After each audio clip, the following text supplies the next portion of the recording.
Hello, I am Vincent, which means vital information necessary centralized. And my name's Bob, Biosanitation Battalion.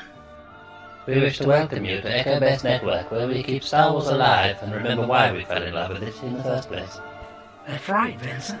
And I think the best thing about EBN is that they're a home to all fans. Even old rust buckets like me. Old rust bucket indeed. Okay everyone, it's time for the show. And remember, we are, you are. Echo Base Network. Thank you.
There was a huge moment. Luke Skywalker, one of the most iconic heroes in history, Mark Hamill making a comeback in the season finale there. What went into that decision? There was a risk in doing that, and how did you keep that under wraps? It was very tricky.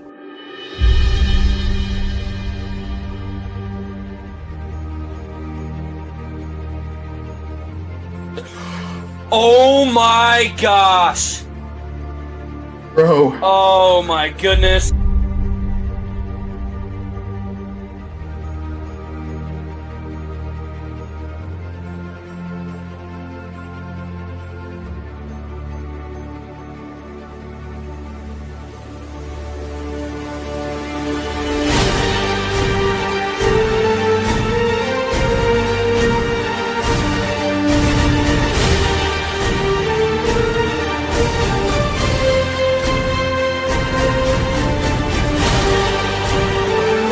It's in black and white, you can't tell. Oh!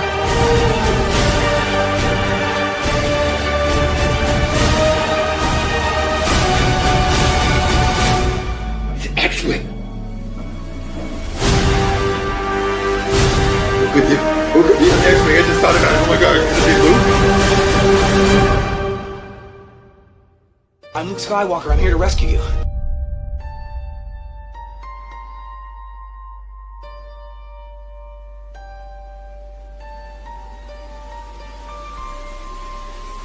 I'm scared. Yes! No way! Yes!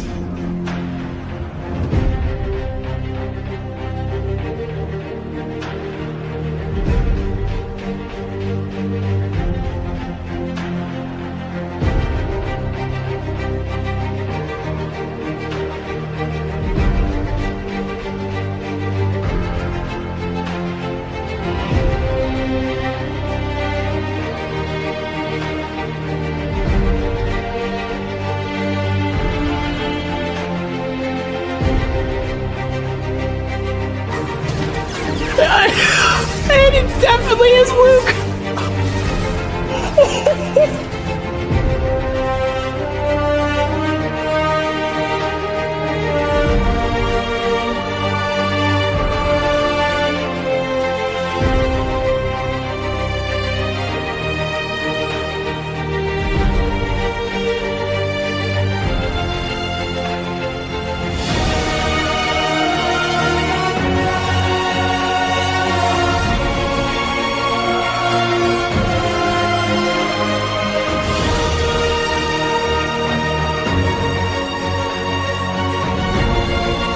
Oh my god. Oh my god.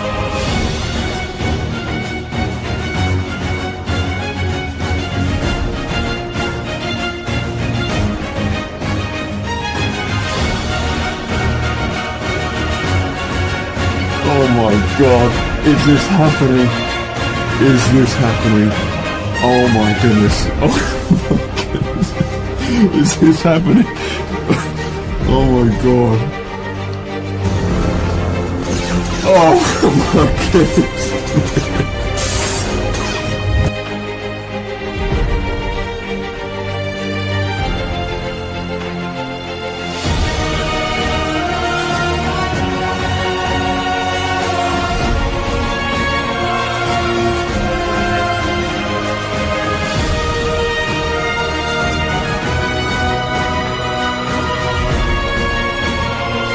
Jody Luke Skywalker!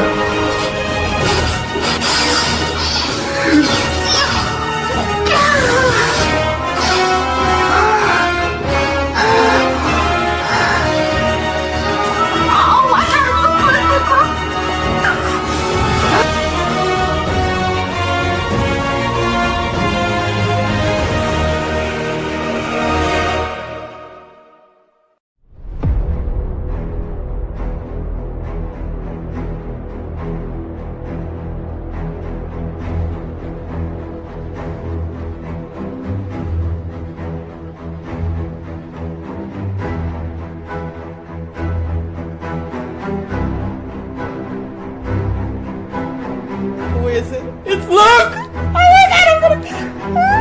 please!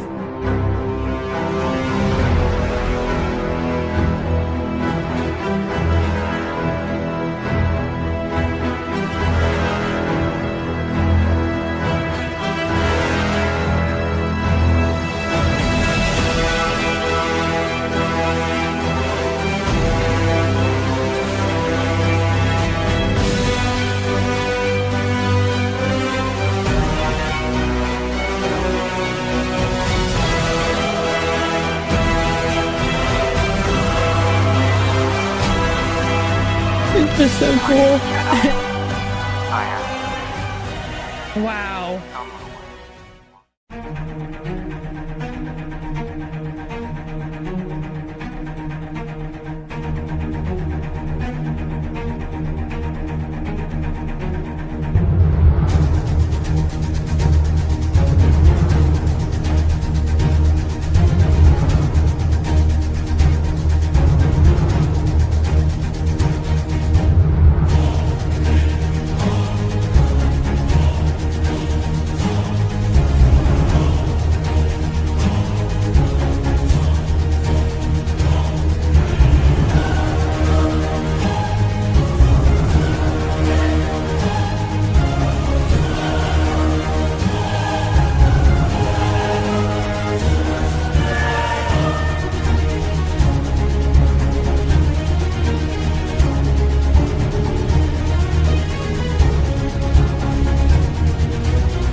Coach and Nick from Echo Base Network. Thank you so much for being here with us tonight at Echo Base TV, where community happens.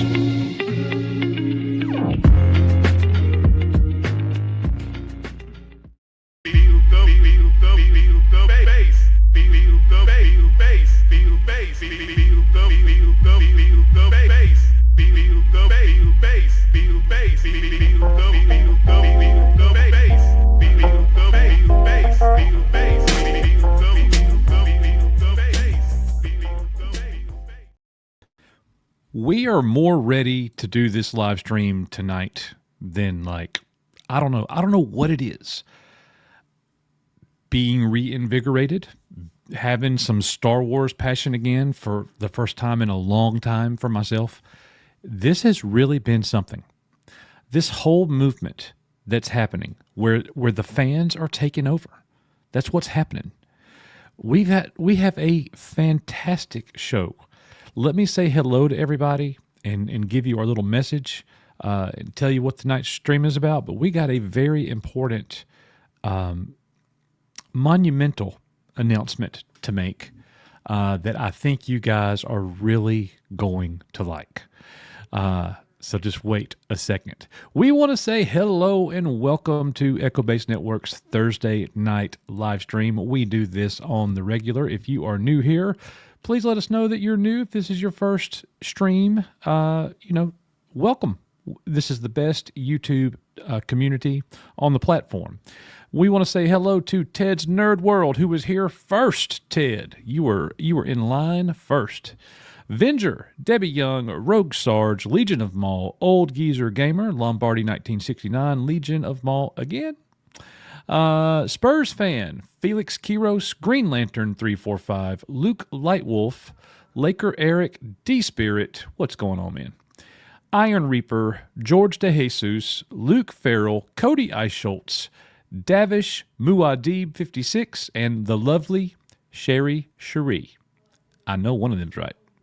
Great to see all of you guys. It is so awesome. We got also here Upstart Artist, hail from Conrad, Iowa. What is going on, Hawkeye? Good to see you, sir. Let's see. We also have Master Dad Bane in the house. Good to see you. Fang of Asgard. What is going on? Great to have you here as well. If you guys post in the pre-show, I always type those names just so I could give you a big shout out. Mr. Fred, what is up? Peak Obi-Wan, what is going on? Paula 1966. Marks 47, what is going on? Hello, Echo Base Network. I've heard that Abeloth might be coming to Ahsoka Season 2, and Natalie Portman might be returning as Padme, and Abeloth will take her form to deceive. Woo! Sounds interesting. Sounds interesting. We've heard that as well. There was speculation about Abeloth showing up. That's gonna be awesome. So, Lombardi 1969, asking for it. N-O, no. There it was, the no song. You come on the stream and you say no words, you get hit with the no song. Unless I say it. It's happened. It has definitely happened. And amen, Muad'Dib. We got the best community on YouTube. Everybody's friends here. So, Mary Lanning, Coach, my Star Wars book, Shadows of the Empire, I just got in the mail today. Mary, you are going to love going through that. Oh my goodness. Get you a little Dash Rendar in the Outrider. That is awesome. Very, very cool. I'm jealous. I need to go get that again. I used to have it. I sold all my books. I am hunting a Star Wars EU collection so I can acquire it, and I'm going to start thumbing through pages again. That's how I'm feeling right now. So, guys, as always, there are 4 different ways that you can support us here on the channel. You can join as a member here on the YouTube platform side. You could join us over on Patreon. We greatly appreciate that as well. You could send in a super chat or a member chat. And the most important thing, just be here. That is all awesome. That's what we want more than anything. Tonight's agenda, we discuss the highs and lows of our favorite entertainment together with you. and we dip our toes into plenty of nostalgia tonight as well. So, Star Wars is changing. Star Wars is changing. And the fans are driving it. We've had moments like this before where fans lead a change. Fans rally around other fans. Doesn't matter what Star Wars is doing, the company, if they're not doing anything good, a fan somewhere at some point is going to do something and other fans are going to rally around. One of the big things that we're going to talk about tonight is, I guess I'm going to be an old head for a second. Back in my day, okay, when somebody wore a Star Wars shirt, when I knew somebody was a Star Wars fan, I know that's something that we have in common. And I'm like, let's go. That's why me and Nick became friends to begin with. We didn't even like each other when we were 12 years old. I could not stand Nick. And then he had Darth Vader's glove, the junior novel, on his desk at school in the 7th grade. And I walked by and I was shocked. I didn't think anybody that I didn't like would like Star Wars. I said, I literally stopped walking as I was walking by his desk and I said, "You like Star Wars?" And he looks up at me and he says, "Dude, I love it." We've been best friends ever since. Like, that is exactly, I've told that story a million times, and that is how it went. Instant friends with Star Wars. That's the way it was. That is no longer the way it is, unfortunately. We're going to talk about that tonight. I miss those days. I miss those days where it's like, we're Star Wars brethren, all of us. You know, going to the movie when a new Star Wars movie's coming out and you're seeing the regulars and you all know each other and you're all cool. Man, it's not really like that anymore. And hello, the Force Archives. Great to see you. Oh, man. Keep rolling. We're sitting here talking about fans leading the charge, fans exacting the change, fans driving the change.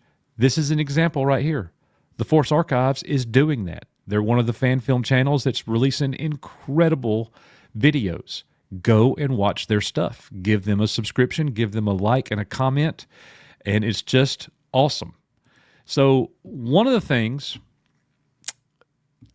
that we're going to talk about, I'm going to go ahead and announce the big announcement now. Are you ready? As soon as we hit 100 people, we got 99 here. As soon as I see 100, I am going to spill the beans and let you in on this big announcement. Let's see. We also have here Sodak Chopper. Good to see you. The Stacked Decker Poker. This is my first live stream, but watch a bunch of your vids.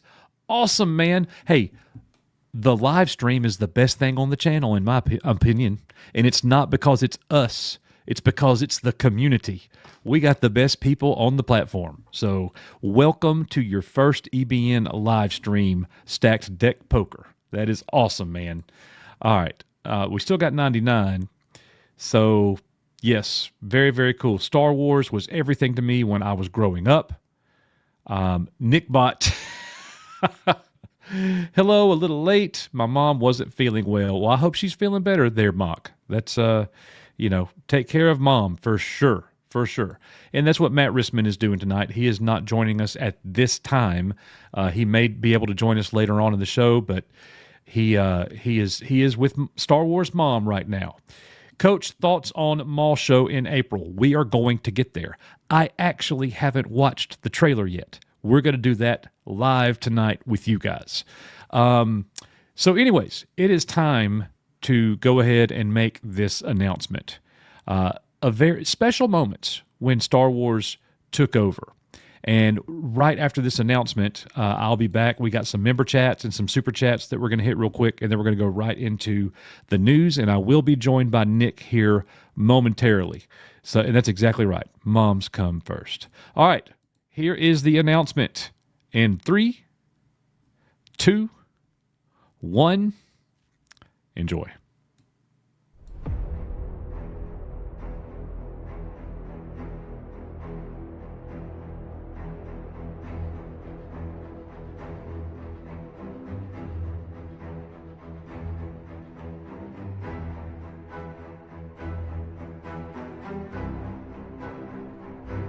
go. Ken Flynn is in the house.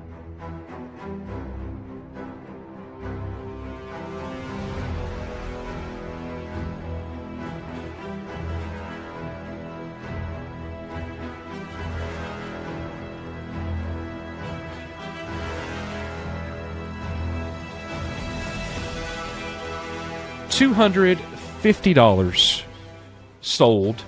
450 sold. Oh my God. 300, 250, 400, 500, 400, 250. This one sold at, it's a PDF. Yeah. Somebody actually sold the PDF for $1. You can get them. And you can get it for free on our website. Yeah, no kidding. 300, 260, 289. Somebody offered a best price. offer. Yep. 350, 230, 115, 115, 289, 225, 400, 250, 210, 350, 200, 300, 200, 50, another 500 again, 350. So there's all the ones that have been sold. I don't know whether I'm impressed or I'm sad. I wish I could get these people copies of my book. It's like we should be fighting for it. My book, I'm glad to know that somebody that I forgot maybe about has one or two of these books is able to make some money for himself.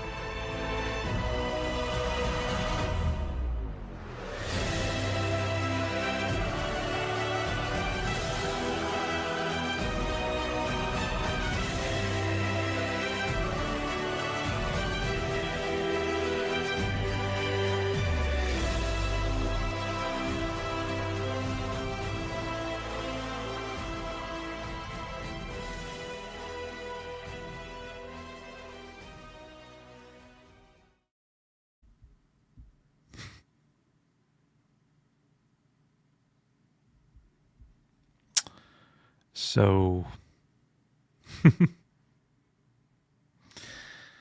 that was my favorite live stream we ever did. That one. That was the best one.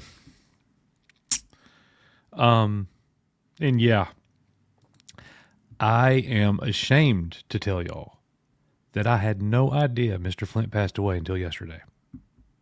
I did not know. So what is happening? This fan movement that's going down. So many people have come back to EBN. And Nick and I and the community are still here. And so many people are getting their Star Wars tanks filled again, and they're loving it.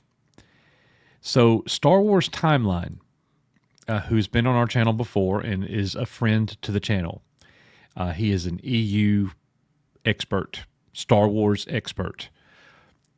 His name is Ben, and Ben reached out to me and said, hey, I have a stack of Ken Flint Heart of the Jedi books.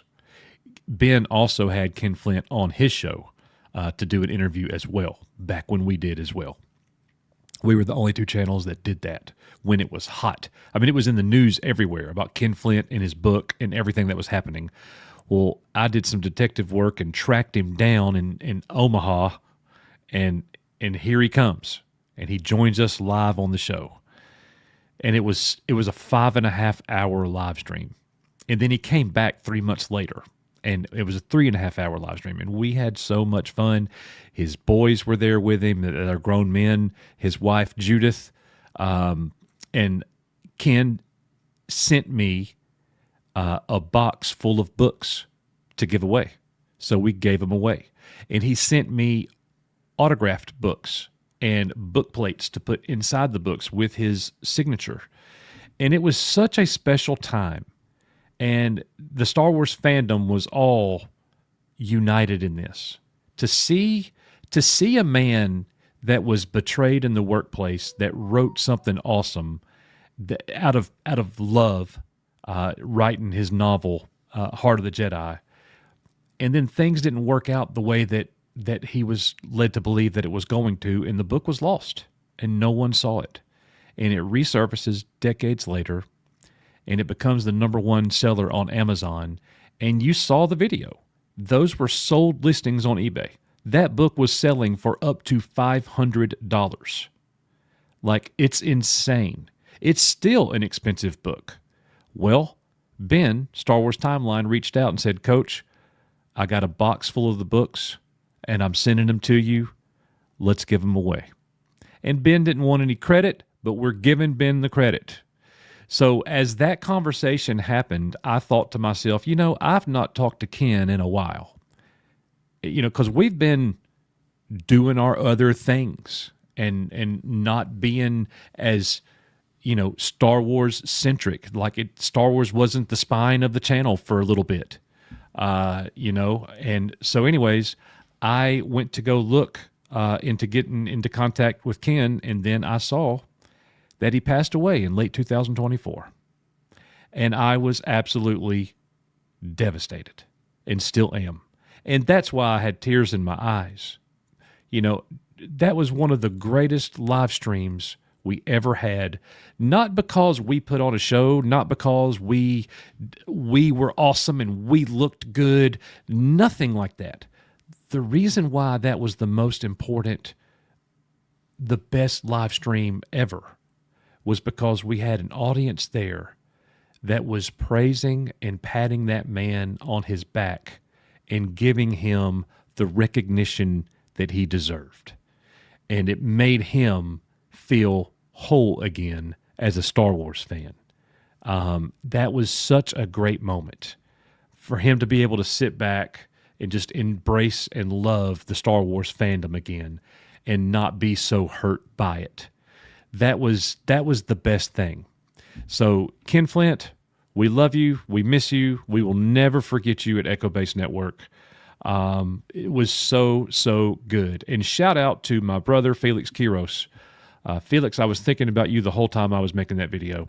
Felix was instrumental in all of that going down. He was so big about everything that he even came on to the live stream and interviewed Ken himself. Like, he stepped in, Nick and I stepped out, and Felix took over the stream having a conversation with Ken Flint. It was such a great moment. And a lot of you old heads, if you were here in 2021 for that stream and you remember that stream, say something in the chat. Say, I was there. And I just want to recognize everybody that was there. And while you're doing that, we're going to move over to the member chats and super chats. But I look forward to you guys having an opportunity to win your copy of Heart of the Jedi. We're going to have probably we're going to have some giveaways that are going to be members-only giveaways, and we'll have some giveaways that are non-members-only giveaways. We're going to make sure everybody gets an opportunity there, and it's going to be awesome. It is definitely going to be awesome.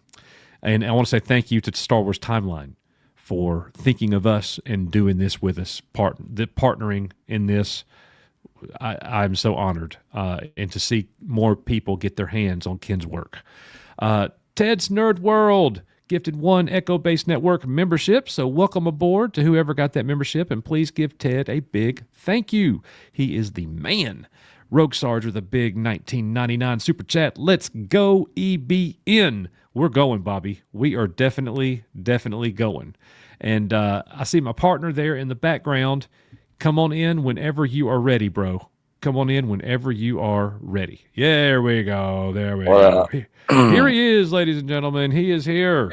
I've literally got done with one work project, jumped in here, and now my freaking phone's blowing up with other crap. It's okay.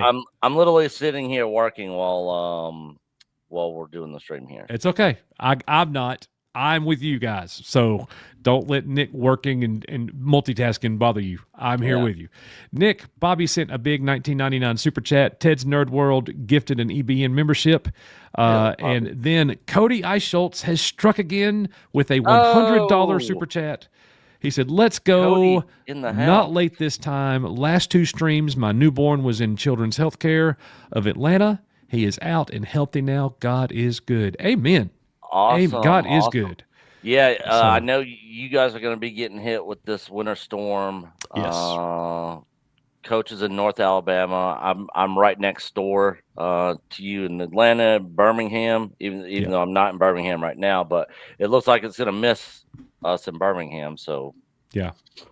All right. Well, Cody, that's another that's 3 weeks in a row with you doing these incredibly generous super chats. Thank you, Cody. That is awesome. Yep. When we lose power for 3 or 4 days here in this ice storm, we're going to be all right because of Cody. Yeah. So thank you, Cody. Cody's keeping the generators running at EBN. Yes. Speaking of generators, I have to get an inlet, electrical inlet installed because we don't have one in the house. So I don't have a way to hook the generator up. I could run extension cables, but I don't have one of those 120, 240 volt cables to connect anywhere. But anyways, that's a whole nother problem. Don't worry about that. Cody I. Schultz with a $100 super chat. You are the man, and take care of that little boy. God is good. No doubt about it. All right. Luke Lightwolf, what is up, man? The fans, fine. We'll do it ourselves. If you know, you know. 100%. You are so right, bro. You are so right. That's exactly what's happening. And we're going to continue. This is our little part of it, is doing the book giveaway with our friend Ben. And it would not be happening without him. And you know, the EU was basically created by fans. Those were all Star Wars fans of Star Wars. Ken Flint and Timothy Zahn and all the people that were writing all the EU books and the games and everything. So. All of it. Absolutely. Thank you, bro. Appreciate that big $10 super chat. Man, you guys are being very generous with the channel. Brown B53 with a $10 super chat. I first saw Star Wars when I was 8 years old, and it blew me away. I've been a fan ever since and passed it on to my son. I will always be a fan of OG Star Wars. Bro, I guarantee you that about everybody here can say all of that word for word and just replace the 8. How old were you when you felt exactly like Brown B53? I was 4. I was 4 years old. Might have been 3. But I know when I was 4 years old, I watched Star Wars, and it blew me away. And here I am 4 decades later, and we're still doing it. That's how much we love it. And that's exactly what we're talking about. Fans are going to do it if the company doesn't. And that's what's happening right now. So thank you so much, Brown B53. That's an awesome super chat. And our friends, the Force Archive 66, go and support them, guys. Go to their channel. They're making incredible fan films for Star Wars fans. It's the pulse of Star Wars. I said that in today's video. We did a video on Star Wars Tales Untold today. I did a reaction. It was awesome. And it's not copying. It's not something that that they used to guide them. It's not something that it really is the heartbeat of Star Wars. You're watching Star Wars when you're watching it. It's so good. So you guys keep going. We're going to watch and support you guys and do anything that we can for you. Thank you so much for the €11.99. It is late where you are, the Force Archives. Yeah. We appreciate you being awake, watching this madness over here. Thank you so much, bro. And then we also have GraphWeb, the most consistent man on the platform, with a $2 super chat. GraphWeb. Hashtag cancel Disney Plus. Exactly. Yeah, Coach. Shut up. And then Scott Westbrook, our brother, with a $5 super chat. Late to the party again. Hope everyone is well this evening. All right, Nick, I don't know if you saw it because you were busy working. I made a 2.5 minute long video promotion. I saw it. Yep. Okay. The Ken Flint. Yep. And so I called Nick and told Nick, that I had just found out that Ken Flint had passed away. I couldn't believe it. Yeah. I was like, God, it feels like we just talked to him yesterday. I know. So, I was really getting ready to reach out to Ken again But you know what? He was a father. He was an intellect, accomplished author in science fiction and fantasy. He was a great educator. He was a professor at the local college where he lived, and he passed on the love of Star Wars to his children. His boys have it. His grandchildren have it. And that's what we do. That's exactly what we do. So again, thoughts to our man, Ken Flint, the greatest guest in the history of EBN, because what we were able to witness happen. A man who was able to come to grips with Star Wars fandom and love the franchise again, after being screwed. It was a great reconciliation that happened right there. Speaking of super chats, Mama Bear has struck. Thank you, EBN, for making Star Wars great again. I love this channel and I love you all. You know everybody here loves you. So that's one of the things that I'm the most excited about going to the ICC con is I get to hang out with Mama Bear. Yeah, and Debbie, I'm actually going to be sending you some information to get you to send something else to Cody.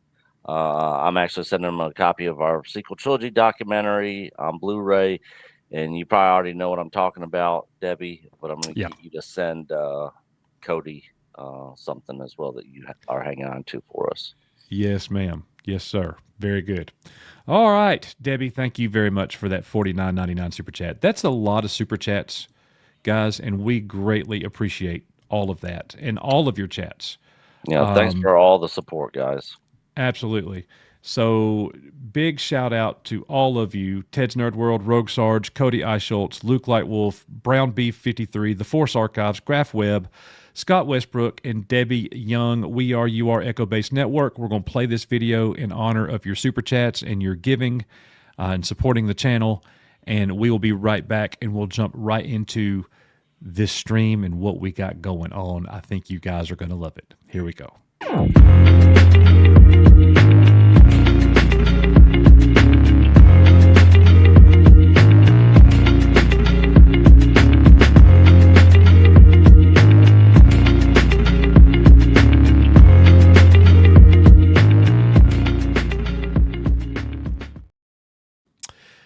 You ready to do this? Yep, let's do it. All right. So let's don't, I know I don't have to tell you this. Don't pull any punches. Oh, yeah, I never do. I know it's very rare. So don't pull any punches. I'm not trying to get you to say anything. All right. I just want you to say what it is. Okay? All right. All right. Me and you, we did not like each other, did we? No. When I first met you and you first met me, for several months, we did not like one another. No, not at all. Why did we start liking each other? Because I was reading the Glove of Darth Vader book in class, and you're like, "What? You're reading a Star Wars book, nerd?" And then you start kicking me. Yeah, right. That's not true. Liar. Nerd. No, and then we became friends and just started talking about Star Wars stuff all the time. And Star Wars dominated our friendship. Yeah. And it always has. It has it not? Yeah, 100%. Like we've been friends doing a bunch of other things. Yep. That's not Star Wars related, but Star Wars has always been the driving force. Yep. And we were 12, 13, 14 years old, and we rediscovered our love of the toys. We weren't playing with toys anymore. We were 14 years old. So we started collecting. Yeah. And the passion came back for it all. Do you remember how it felt back then, Nick? Like I'm using that as an illustration to say, back in those days, there was an awful lot of togetherness with Star Wars fans. You're a Star Wars fan, it felt like you were family. Yep. Like I could not like you anymore because you liked Star Wars. Like it was like we were part of the same team. Yep. You know what I mean? And the more you love Star Wars, the easier it is to get along with somebody like that, because I love it too. Yep. It's not like that today, is it? No, not under Disney. It's very divisive. People are like, screw Disney and all the Disney crap, which we're pretty much fall into that category. And then you got people that, are feeling hard for the Disney stuff and just love every single thing that they put out. Like, it's freaking God's gift to humanity, what they're putting out there. And it's very divisive. It is. And it's a shame that it's like that today. The new generation of Star Wars fans, I don't think there's very many, but the new generation of Star Wars fans will never know. They'll never know what that was like. You know what I mean? Yeah. And I really miss those days. I think everybody in chat does. Kunas Jedi, several lifelong friendships like that over here too. Almost 50 years now on some. Yeah. Trayla 95. That's how me and my best friend met. We were in the same gym class, and I was reading a Star Wars book, and she came over and talked to me. Trayla, that's exactly what was happening with me and Nick. So you're Nick, Trayla, and I'm your friend. Yep. That's crazy. Yep. I wanted to be Trayla. Yeah. Okay. And I've met a lot of other people over. I've met a lot of really close friends that I bonded with over Final Fantasy VII. I've met close friends that I bonded with over Dave Matthews Band, which is like one of my all-time favorite bands of all time. My buddy Ben Walker, who coaches, met in the past, who's no longer with us anymore. But yeah. Yep, absolutely. I just want to make sure I'm reading everybody's chat here. Disney shields are a pox on the fandom. I agree. Yeah, because it's fake, and you can tell. You're not a fan of something if you can't critique it. Yeah. Like, I liked the Indiana Hoosiers more than any basketball team on earth, but if they played like crap, I could point out the flaws. Yeah. You know what I'm saying? You got to be able to do that with entertainment. It doesn't mean, look, the whole, what does fan mean? It means fanatic. You're not a rational thinker if you're a fanatic. Not true. Yeah. Not true. That is not what that means. They're not, fan and fanatic are not the same thing. So anyways, that's just my little take on it. So there's this really interesting article that came out, Nick, and I'm very curious to see your reaction to this. This isn't something I think that you in the chat are going to like, but I do think there's some good points, and I do think that there's a lot of truth to this. So the article is here over at Den of Geek. Star Wars is now nostalgia for millennials instead of Gen X. And the premise of the article is basically that it's now the millennials that are the torchbearers of Star Wars. Well, I have a hard time swallowing that pill because I love Star Wars so much. I don't care what generation you're from. I will always consider myself a torchbearer for the OT. You know what I mean? But this article is talking about how we're a shrinking demographic. Yeah, we're the demographic that's shrinking the most in terms of Star Wars fandom.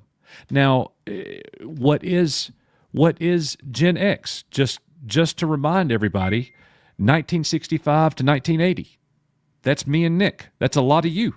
Yeah, that's half of our subscription base is Gen X. People our age. How many of you are? Just put an X in chat if you're Gen X. Like, just how many of you 111 people here are Gen X, like us? And then, 1981 to actually 1996. 1981 to 1996. That is Generation X. Knee pain? Say something in chat if you could join. Knee pain, Gen X, Legion of Maul, Muad'Dib, Abacare, sorry. Peak Obi-Wan, Wood Bad Bunyip, X marks the spot, Shade 78, Vincent Breeden. I'm a baby boomer. Yes, you are. Yes, you are. Ted's Nerd World. Gen X has been betrayed the hardest by... yeah. Well, you're 100% right. There's no getting around it. It's obvious. What is the furthest away? What Star Wars do we see the least today? The OT. It's the OT. That's what they've moved away from the furthest. Bruh, Trailer.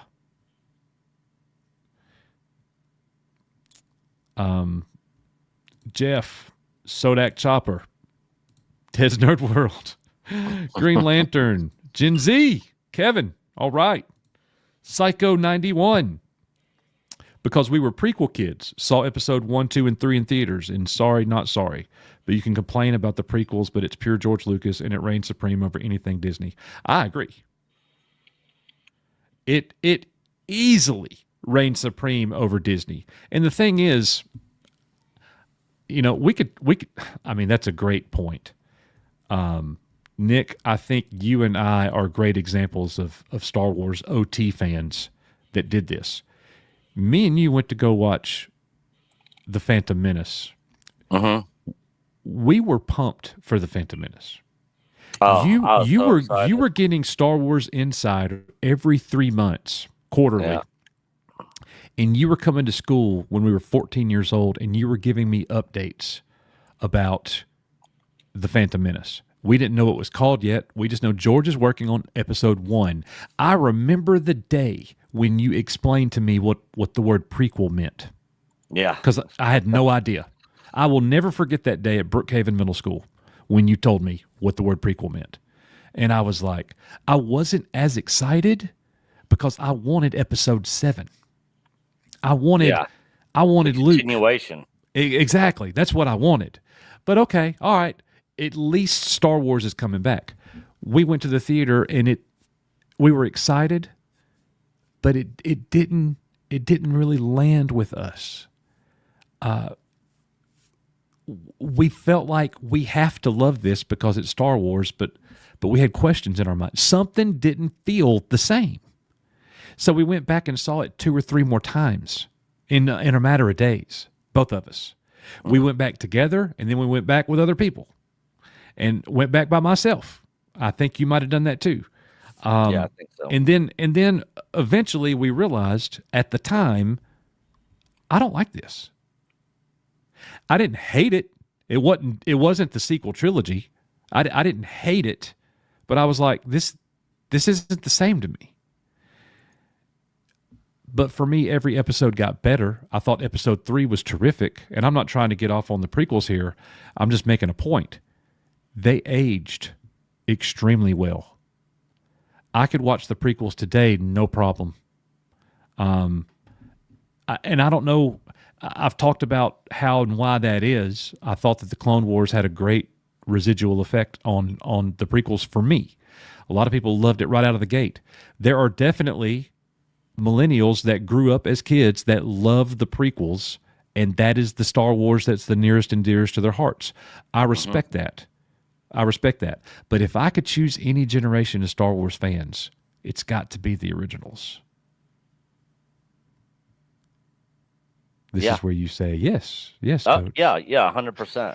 Sorry, I'm listening, but I'm also like working, trying to read this email and do this, try to fix this stuff I'm working on at the same time. But no, I 100% agree. Now, for me, I still have a hard time watching the prequels, especially the first one, The Phantom Menace. Oh, I couldn't even tell you the last time I sat down and watched that from start to finish. I mean, it has been a long, long time. Now the Darth Maul fight with Qui-Gon and Obi-Wan is my favorite lightsaber battle in all 6 movies. I don't count I agree. Disney sequel trilogy as Star Wars movies. So, but yeah, the out of George Lucas's 6 movies, it's my favorite lightsaber fight. I agree. The last 15 minutes of the film are awesome. Yeah. You know, let's see. Kaylin, 7126, the prequels were unwatchable then and unwatchable now. Some people feel that way. I don't feel that way. I definitely, I didn't think they were unwatchable. I just didn't like them. Unwatchable is definitely the sequel trilogy. Yeah. Like, I would have to literally be forced to, I couldn't do it. I could not make myself go through it.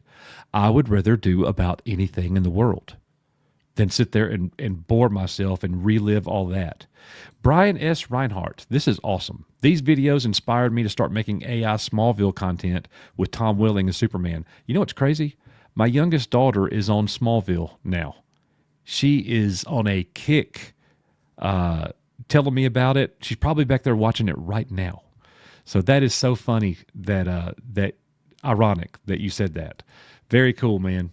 Would love to see some of your videos. Can you email us or send us a message on Twitter? I would love to check those out and show my daughter. So anyways, Star Wars is now nostalgia for millennials instead of Gen X. Will millennials share Star Wars better than Gen X did? I think Gen X shared Star Wars great. I didn't never tell anybody that they couldn't be part of the club. I didn't ever tell a prequel fan that they couldn't be part of Star Wars, that no, there's a division between us. I never felt that way, but I do feel that way now. There's just a total lack of togetherness with Star Wars fandom, and it's horrible. And we're the ones that get called toxic and all that stuff. Somebody said it in our pre-show tonight when they were showing the fans going crazy about Luke Skywalker coming back, which is, we're going to look at that too in a few minutes. Yeah, we're the toxic ones, the ones that were crying watching Star Wars. Come on, man. So anyways, what do you guys think? Star Wars is now nostalgia for millennials instead of Gen X. It goes into Kathleen Kennedy and Dave Filoni taking over the reins. That excitement lasted until about the point that the final credits rolled, talking about The Phantom Menace. Fans hated the stilted dialogue and acting, the overly artificial sets. That was jarring. That was definitely jarring. And especially everything involving Jar Jar Binks, which was also jarring. Get it? Get it? Whether they disliked his observations about... Sorry, freaking stupid work crap. Yeah, his observations about stepping in poo-poo or his uncomfortable similarity to racist tropes. Jar Jar did not feel like he belonged in Star Wars, at least not to these viewers, talking about Gen X and those before Gen X. So anyways, this is just crazy. So here's the question. As Star Wars enters a new era under Filoni and Lin-Wen Brennan, will Star Wars grow under them as it did under Lucas and Kennedy? Hold up. Star Wars did not grow under Kathleen Kennedy. No. It shrunk. Big time. It shrunk. There was no growth. What are you talking about? More shows? Yeah. More movies? Yeah. They made more things than Lucas ever made with Star Wars. Yeah, they did that. That doesn't mean that's the wrong kind of growth. We're talking about, did the brand grow? Did the fandom grow? No, definitely not. And you can't paint it any other way.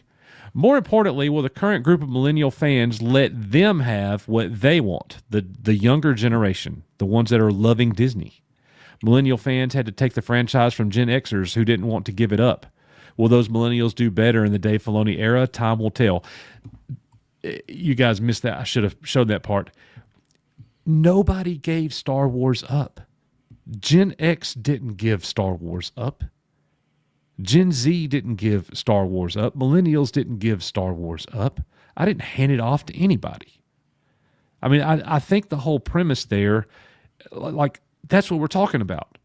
Stop the whole divisive stuff. Now, with that being said, there are George Lucas Star Wars fans. And then there's the Star Wars of a completely different flavor that is the sequel trilogy, Disney era Star Wars. That is different. There is a divide there. And I don't think, Nick, the two will ever reconcile. Do you? No, I do not. Not at all. Not even kind of. I don't see it happening at all. I don't either. Chat, chime in. I mean, do you guys see there ever being that kind of togetherness that we had as children? You know, is somebody 48 years old going to walk by a 12-year-old with a Star Wars shirt and they were like, "Yeah, I love Star Wars." That doesn't happen like it used to. That does not happen like it used to. Yeah, the only way I see that happening is if Disney sold Star Wars off, and somebody else took over and basically just wiped all the Disney stuff out and was like, "All right, we're picking up either Heir to the Empire right after Jedi, doing revamping all the EU stuff and putting that stuff out there, or picking up past the EU, but using all the EU stuff as kind of like backstory of all the stories moving forward, you know, where some of that stuff might get mentioned or talked about, or there's ramifications of stuff that happened in the EU that is reasons why stuff is going on now at this point in time, you know, way off in the future or something." Yeah. My boy D Spirit, Disney Star Wars is dead. At this point, it needs to be sold. The future are the fans and independent creators. I've been saying this for the last 2 years. It's finally coming true. It is. Disney Star Wars is in shambles, but you can't do anything to damage George Lucas Star Wars. Yeah. The love that you had back then, you will have again as soon as it hits you. If you don't feel it right now, you still have it. Most of you have it because you're here. Like, there are people who are like so fed up with Disney Star Wars they leave the franchise, but they will come back around to George's Star Wars at some point. You know what I mean? And why they loved it in the first place. Yeah. That's really what our channel is all about. Yeah, I mean, the whole reason we kind of rebranded to the EBN thing, and we're starting to cover more different topics and different things outside of Star Wars is because Disney Star Wars sucked so bad that we were just getting tired of talking about it. Trashing on it was getting old. It's like a funeral every week. Yeah. You know, we got sick of it. KK's gone, and that wasn't even really a celebration. It's like, okay, you know, nobody even cares. Yeah, whoopity doo. It's not like there was a big celebration. Yeah, no, there really wasn't. I mean, there were some people that were celebrating online, but very few. Most everybody I saw was just like, okay, KK's gone. It finally happened. Like, what does that change? Filoni's taken over now, and we're probably going to get more of the same. Yeah. Yeah. But the fans, they're tired of all the Disney crap, and they are taking, Star Wars into their own hands and giving us actually some good content to talk about and to watch and look at and check out and all that good stuff. So it's all about that void being filled. The Star Wars fan film channels are filling a void. We're getting to see Star Wars visually again.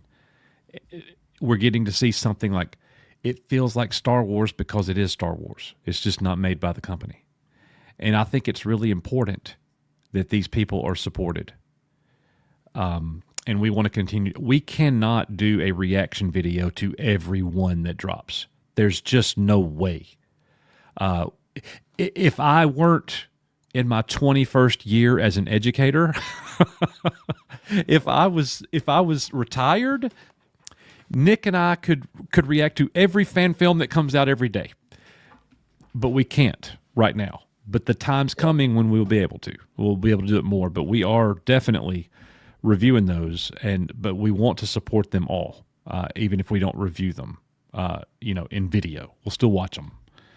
You agree with that? Yep, 100%. So here's another thing that's happening. You just mentioned Kathleen Kennedy. You mentioned Kathleen Kennedy's retiring. There's a new president. There's a new sheriff in town, everybody. Last week, we looked at the change at Galaxy's Edge. Galaxy's Edge is now bringing OT, Darth Vader, Han Solo, Princess Leia, Chewie, R2, C-3PO. They're bringing OT Star Wars characters into the Disney parks, and they're going to be there on a regular basis, not like on a weekend. Okay? That shows you that there's some level of change. Well, now this happened, Nick. At the parks, there is Star Wars shirts, and these are OT. These are original trilogy Star Wars shirts. They had very little original trilogy anything at Walt Disney World and Disneyland.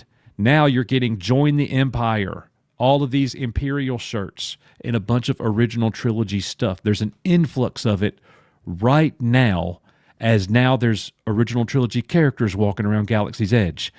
It's almost like, isn't it weird that Kathleen Kennedy has retired?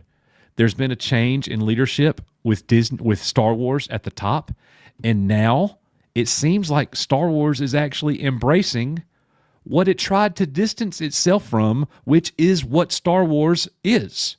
The original trilogy, main characters, the original stories that Kathleen Kennedy said she wanted to honor forever and ever, as she sat there and lied to George Lucas's face. And now you're getting these T-shirts all over the place and these characters. What do you think about that? Is that irony, Nick, or is that purposeful? I mean, in my mind, it's purposeful at this point in time because they're so desperate.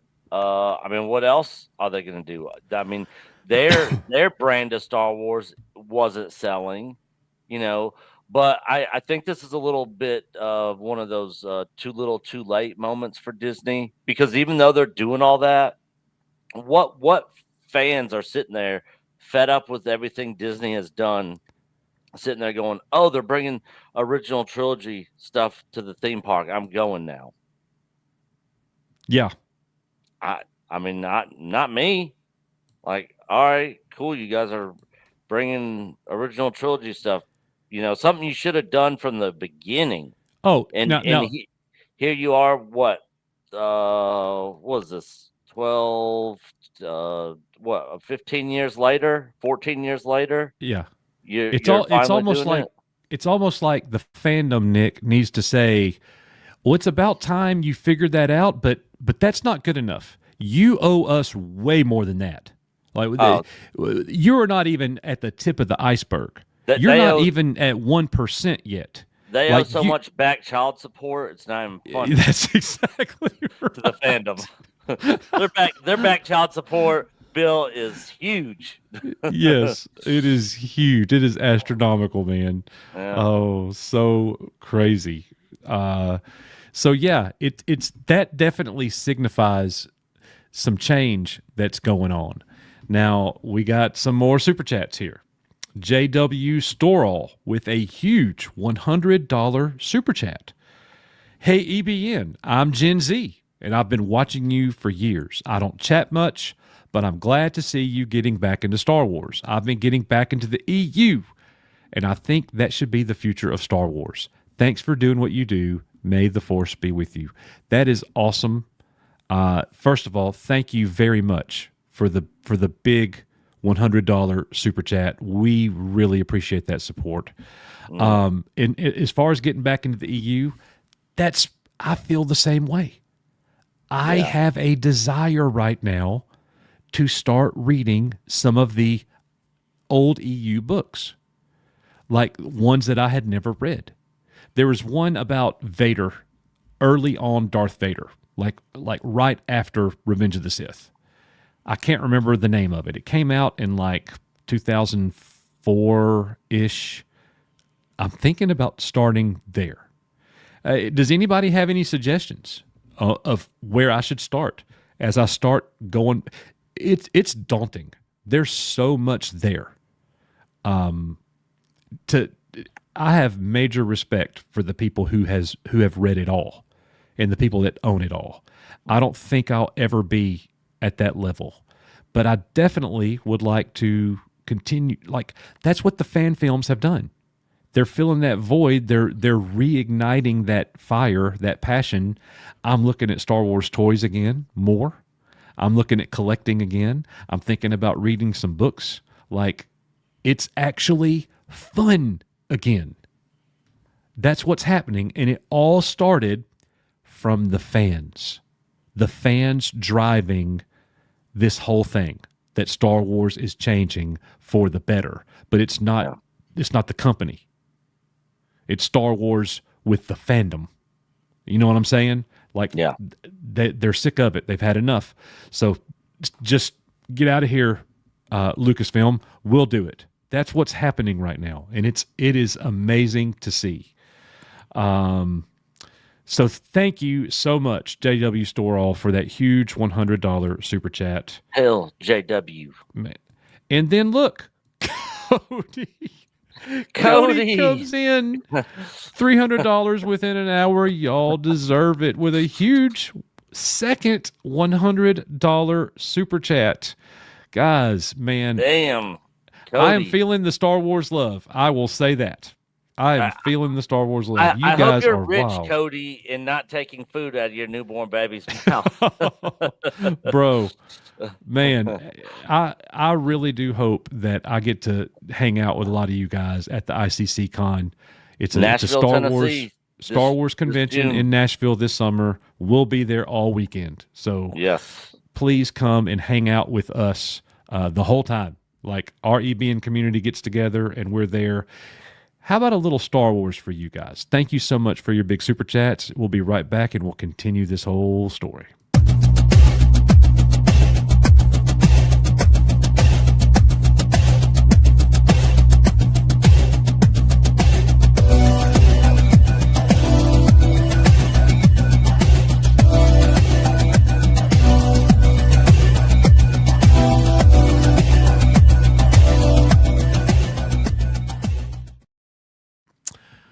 All right. Real quick, I just want to give a quick shout out to Punchy Film Reviews in the house. LOL bankruptcy, child support. This is one of the other small content creators who does a Final Fantasy VII channel, who has great content. So if you guys are into Final Fantasy VII, go check them out. But I just saw him in chat, wanted to give him a shout out. Good to see you, brother. Yep. Thanks for being here, man. That's awesome. Let's see. And Sodak Chopper with a $4.99 super chat. Thank you, brother. An episode of Coach reading Heart of the Jedi in a smoking jacket. I don't know about that. In a dark room.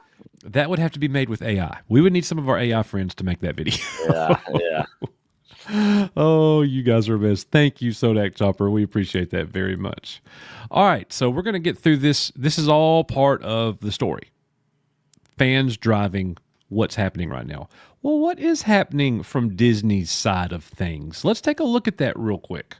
So the next trilogy chooses its first main character, is the report.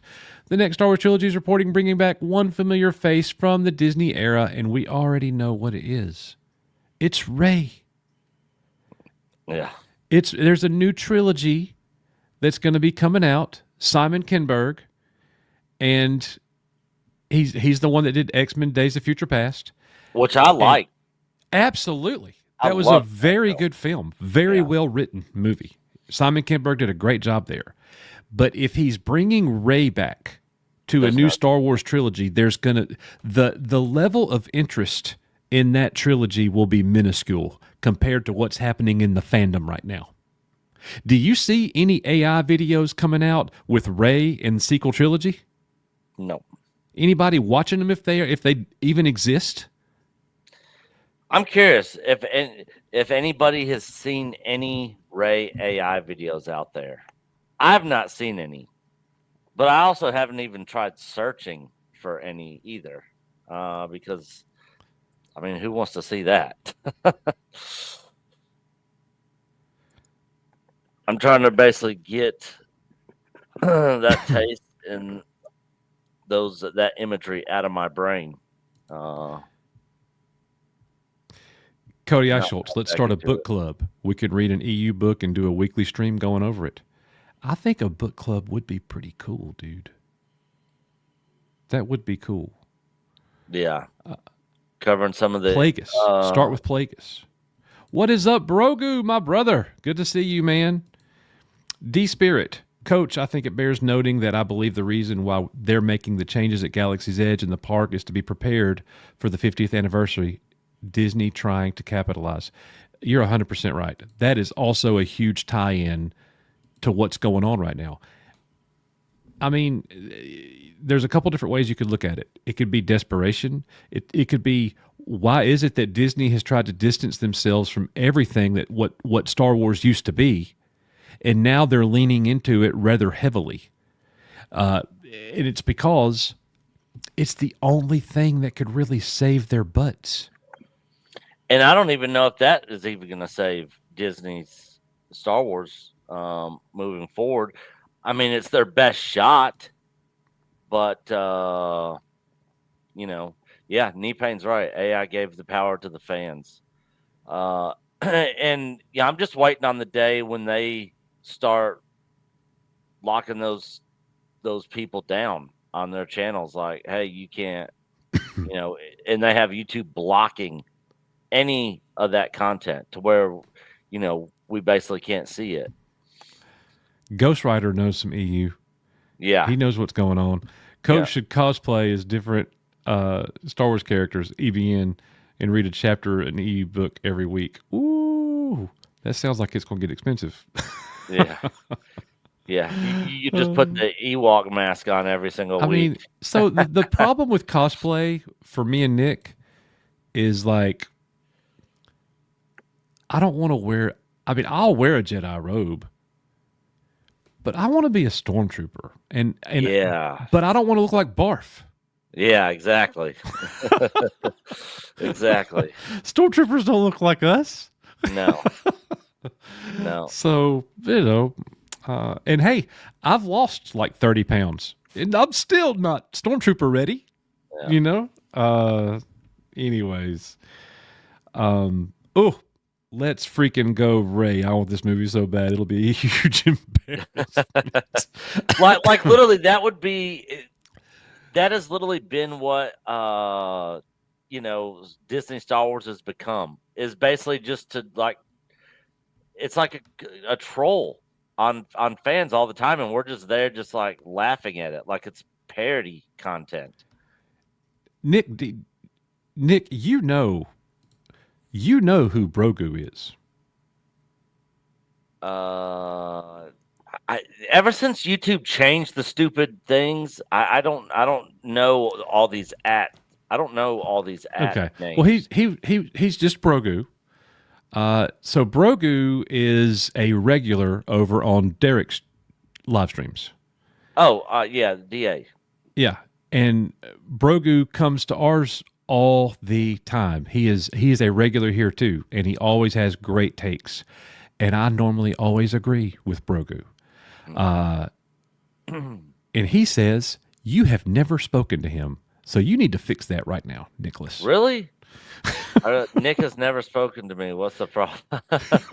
So normally, to be fair, I'm sitting here like I'm doing right now, working. And I'm not hardly paying attention to the chat. I literally didn't even have the chat pulled up because I'd both my screens with work stuff. I just literally put it onto one screen a minute ago and saw that comment, and then Funchy Film reviews Coach Nick in a Wookiee outfit. We could maybe pull those outfits off. Maybe I don't think we're tall enough. We'd be short Wookiees. Oh God, we look like Ewoks. Yeah, but yeah, I literally just now. We're 5'9". Yeah. So I literally just started looking at chat again. A couple minutes ago. But hail to you, bro, Gru. Good to see you. Oh, my boy, Brogu. I love you, dude. Knee pain, Nick. I would be surprised if Disney doesn't take action against these channels. So I believe we're still on. Knee pain and I will be doing a video sometime in the near future. I know he's been very busy, and hey, I'm not going anywhere, Lord willing. So you just let me know. But for those in chat that do not know, Knee Pain is a former Star Wars employee. He worked for Lucasfilm. He is a VFX artist. He worked under George Lucas. He also worked under the new Disney regime. Wow. So he did both. So he says he is anticipating some turmoil, some things to go wrong with Disney against some of these content creators. Are they going to go after just one or two, some of the big ones, or are they going to try to do a clean? It would be very counterproductive, in my opinion. And this actually, like, this bothers me. Like, I do not want to see these channels lose the ability to make the things that they're making. Yeah, and I know they can't monetize them, but if Disney goes after them to where they're not even allowed to make them anymore and even show them to anybody, I don't see how you could tell somebody that they can't. They're not making money off of it. Yeah, if they're not monetizing it, see, I'm not sure. Knee Pain might have a better idea. Of how all that works. Like, does that mean I can't sing a Dave Matthews song because Dave's going to be like, I wrote that song and you can't sing it? Yeah, you can't monetize. I'm not sure. I'm not sure how all that works. Yeah, I don't know. I don't know. That's definitely going to be interesting, and it might end up being an interesting one for the courts. I don't know. Yeah. We'll have to keep looking. Use AI to just superimpose your face on top of a digital body. Yeah. Oh my goodness. What was the big announcement? I was in my jammies ready to watch you guys, and I got called out. But now I need to know what the announcement was. Well, you're going to have to wait till the end of the stream. Yeah. I will tell you at the end of the stream. We'll play the announcement again for everybody that missed it, because you do not want to miss it. You have an opportunity. I think Graber was here for what the surprise is, the announcement for the original. No, was he not? He was not. He was not one of us yet. Oh, okay. So I remember the first time Graber came onto the channel. My desk in the office was right here. But during the Ken Flint interview, I was facing that direction. And the whole room was totally different. It was still a toy museum and not a YouTube studio. Yeah. Now it's a studio. So, yeah, Graber was not here at that time. So, Coach and Nick, ever think about making your own AI fan film? I've talked to Coach about doing that, but I think it's pretty expensive with all the different tools and everything you got to do. I would be all for like kind of diving into stuff like that. Like I think that kind of making that kind of content would be fun. I mean, I have tons of different ideas of stuff I'd like to see, like filler, gap filler stuff. Like what happened between Star Wars and Empire, and what happened between Empire and Jedi. You know, like do one about the Bothan spies when Mon Mothma was like, you know, many Bothans died to bring us this information, and you know, you see the look on her face. You know, I'd love to tell that story in AI. I got one way better than you. I mean, I could come up with more stuff. I'm just off the top of my head. No, I got. Yeah, go ahead. You can't come up with one better than mine. All right. The Jawas and Peli Motto. Oh God. Oh man, freaking Mando seasons 1 and 2. Even though I did like parts of them, God, there was some dumb stuff. Peli Motto being one of them. Worst character. Every time she was on screen, I was just like, oh God, I wish I could fast forward this. Yep, I know. All right, so to finish this article off real quick, according to a post on Patreon from Scooper Daniel Rickman, Daisy Ridley will reprise her sequel trilogy role as Rey returns for a major role in the new Star Wars trilogy written by Simon Kinberg. That said, he was clear that the focus will be on new leads taking over the reins from Rey and the other sequel stars. So this is not sounding like a good idea to me. This does not represent change at all. So what does it mean for Rey's new Jedi Order movie from director Sharmeen Obaid-Chinoy? Now this is interesting. Rickman insists that the project is still alive for now, leaving the door open for it to move forward or join the ever-growing list of canceled Star Wars movies from the Disney era. The only greenlit Disney project that Kathleen Kennedy never mentioned last week in her exit interview.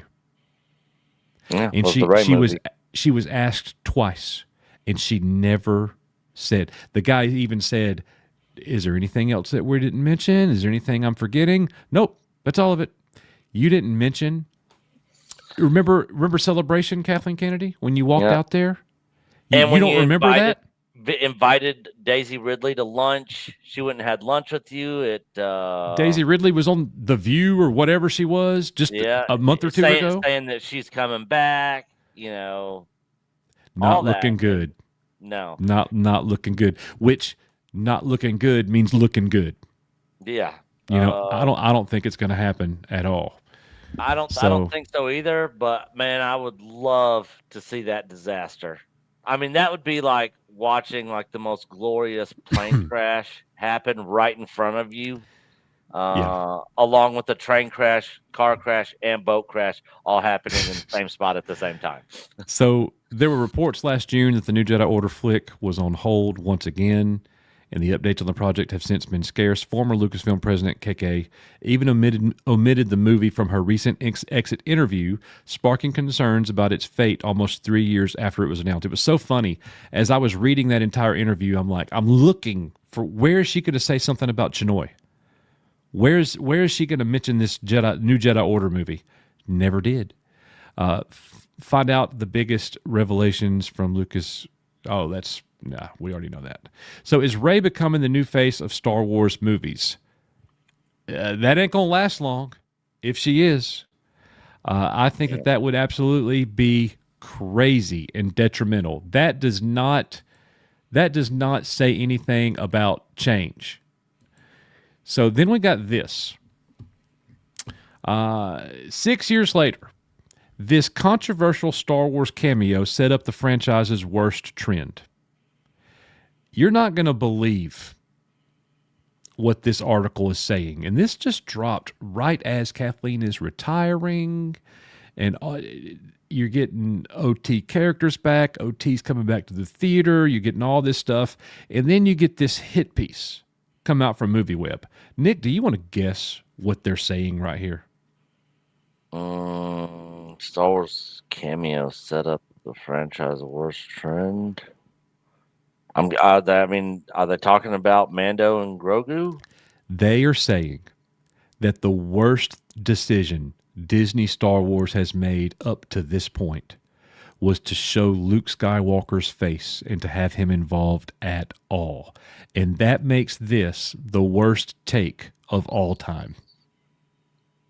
I mean, it only made sense that Luke was the one that was going to show up because he was the only Jedi that we knew of to be alive. But since then, we found out that there's all kinds of Jedi out there that are still alive, and he is not the last one. So Yoda didn't know what he was talking about in Empire. Yeah. So they're saying, I mean, that's a good point.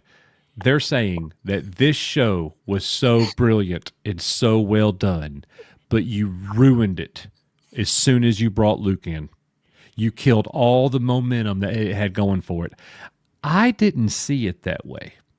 A lot of fans did not see it that way. I mean, we always wanted to see Luke basically just wrecking folks, full on Jedi mode.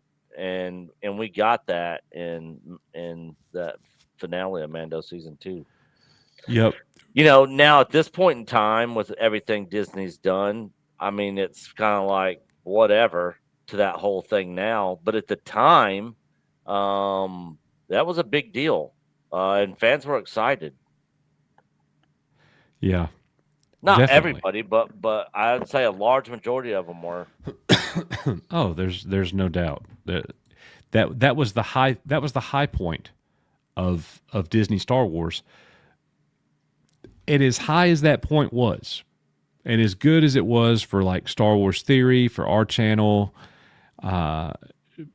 OT purist, a lot of us, it pales in comparison to the era of the late 70s through the 80s.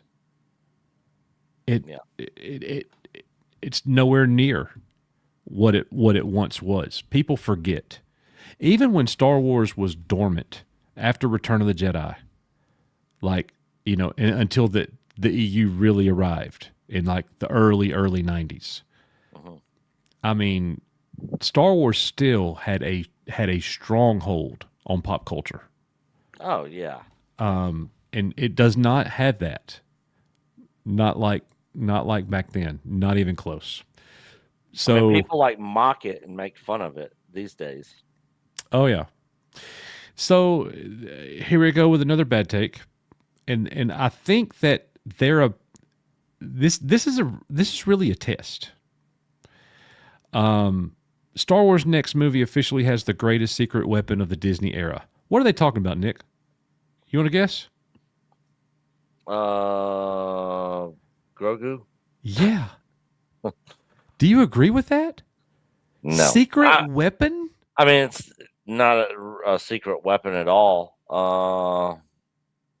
They didn't even know it was going to take off the way that it did. They had no idea. Remember the videos Werner Herzog was telling them, like, that is special. That's it. And they were like, what? It's just a puppet. You know what I mean? They didn't even get it. And then they have to, shape the story around him more. Mm-hmm. But it's not a secret weapon. And and Grogu, Baby Yoda, is not going to save Star Wars. Nope. And it's not. He's not going to make Star Wars better. You have to do so much more than that. And does Grogu make an impact on our generation overall? No. I think very little. Chat, tell us if we're wrong. Does Grogu, for you Gen X people out there and older, does Grogu make a difference for you? I know Debbie's a baby boomer and she loves Grogu, and I know that. And a lot of women and children do. Grogu is geared towards them. I mean, fans like us, Grogu is not geared towards people like us and D-Spirit 22. Yeah, Grogu will grow up someday. He'll be a terror. Or a lot of other people in chat. So, yeah. Yep. Dark Eagle 895. Let Grogu speak in Baby Herman's voice. I want my stogie. That's the best I got. Oh, that's awesome. Oh man. So, anyways, yeah, there you have it, folks. We're gonna get a Star Wars movie, and don't worry, Grogu's in it, so Star Wars is gonna be in a great spot. We'll see. We're gonna see how effective Grogu really is with this movie. The movie might be good. I don't know. Season 3 was awful. Season 3 was unwatchable. Somebody said unwatchable earlier. That's unwatchable. That's a tough one. That's a tough one to do. Now, we did something else. We got a little something else here, talking about all these changes and everything going on right now in Star Wars. So, Kathleen Kennedy, we covered this last week. Kathleen Kennedy said that Rian Johnson was spooked by the fan negativity. Oh. That he's a brilliant director, da-da-da-da-da. She gave him the compliments, and then she said, Ryan was spooked. So how did he respond, Nick? He was like, bitch, you don't know what you're talking about. I wasn't spooked. Yeah. So right here, Star Wars The Last Jedi director, right here, Rian Johnson. Lol, zero spooked. Sorry. That is pretty funny. Yeah, it is pretty funny. And if you look back at his tweets, he is not did this happen? He is not tweeted out in a while. Very little, and for a long time he was trolling Star Wars fans hard on the internet constantly. He quit. And he always said his trilogy was still happening, blah blah blah. And then just recently, towards the end of last year, article came out with the interview with him where he said that they basically just had some ideas, but there was never no outlines written, no scripts, no agreements, no contracts, no nothing, ever. Yeah, and that's a good question right there. How can a guy who wanted to make a movie that would divide an audience get spooked over online negativity? I think I don't know if he really believed what he said there about subverting expectations. And he knew, or he was afraid, that the fandom was going to reject what he did. So that's why he said half of them should hate it, half of them should love it. Nobody, Irvin Kershner didn't walk into Empire Strikes Back saying that. No director or creative in Hollywood generally does that, ever. They all want everybody they want as many people to come see it, and they want to make the studio as much money as they can because ultimately that means more money for them. Now, granted, The Last Jedi brought in over $1 billion, but it fell short of what The Force Awakens did before it. And honestly, that's just a lot of that just comes down to the Star Wars brand itself at the time. I mean, you could have had freaking Joe Blow down the street making the Star Wars movie, and people still would have shown up to see it. Everybody's expecting to see Luke.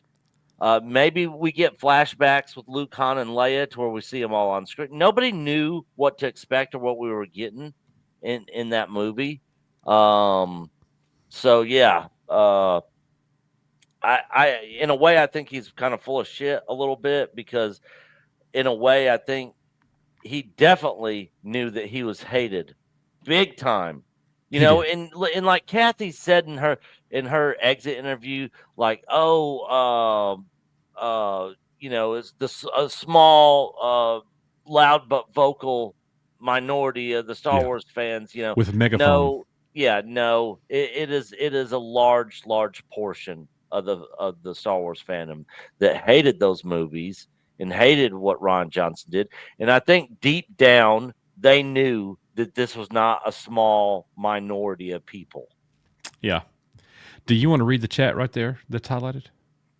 Director wants everyone to love their work. Yeah, 100%. Who said it? Grogu. Okay, all right. Just want to make sure you recognize that. Got to recognize my man there. All right. So, so why do you think Kathleen Kennedy publicly took a shot at Ryan Johnson like that? She did not have to say Ryan got spooked. She went the extra mile. She was sitting there giving him compliments and talking about, what he did, and he's, great and all that. And then out of nowhere, she throws a freaking stone at his head. Well, here's why, folks. Right here. Ryan Johnson urges Star Wars to take more creative risks. December 2025. About a month ago, Ryan Johnson made a comment that was public, and Kathleen Kennedy did not like it. Now, I'm doing some detective work and I'm hypothesizing here. But I think this is a pretty good thing.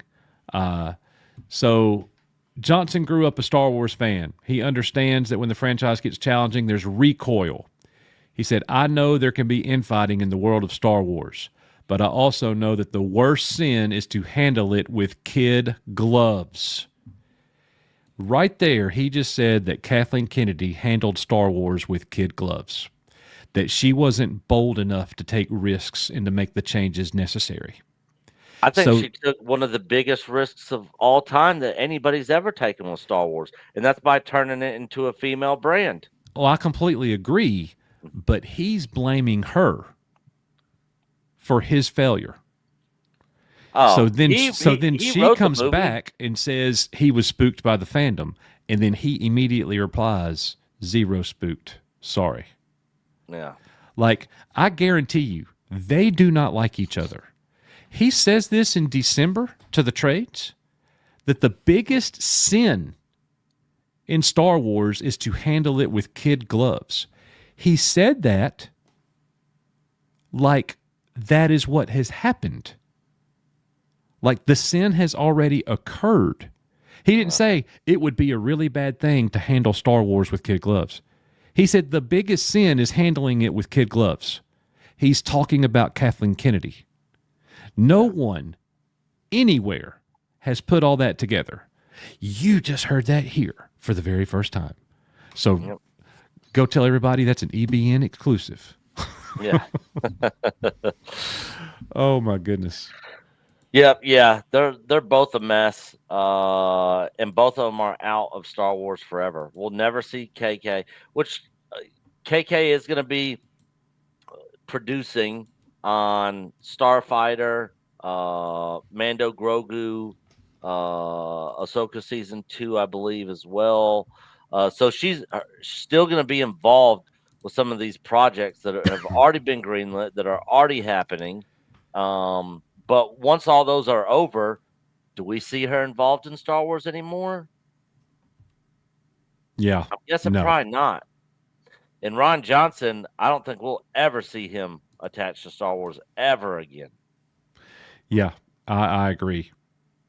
And D-Spirit, yes. There's so much narcissism and arrogance.